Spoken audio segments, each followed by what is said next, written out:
உங்க director and hero என்ன சொன்னாங்க? வெற்றிமாறன் சார் அண்ட் தனுஷ் படம் பார்த்துட்டு. ஆமாம், வெற்றி சார் வந்து படத்தில் வந்து ஆக்ஷன் சீக்வன்சஸ் எல்லாமே ரொம்ப நல்லா வந்திருக்கு அப்படின்னு சொன்னார். ஓவராலாக படமாக வந்து எனக்கு எங்கேயும் தப்பாக தெரியல, யாரோட நடிப்புமே எனக்கு தப்பாக தெரியல அப்படின்னாரு. தனுஷ் சாருக்குமே வந்து எல்லா மொமெண்ட்ஸுமே படத்தில் எனக்கு ஒர்க் ஆச்சு அப்படின்னு சொன்னார். அது வந்து எனக்கு ரொம்ப சாட்டிஸ்ஃபைங்காக இருந்தது. 2 பேருக்குமே படம் வந்து அந்த இவங்க சொன்ன கமெண்ட் வந்து எனக்கு ரொம்ப சாட்டிஸ்ஃபைங்காக இருந்தது. ரொம்ப ஒரு டிஃப்ரெண்ட்டான ஒரு இது இல்லையா? வெற்றி சாருடைய அசோசியேட் நீங்க.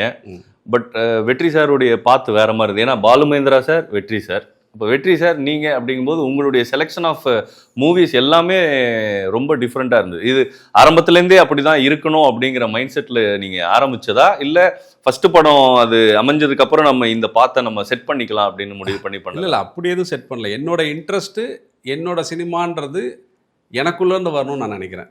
நான் யாரையும் ஃபாலோ பண்ணணுமோ, ரிப்ளிகேட் பண்ணணுமோ அப்படி நான் நினைக்கல.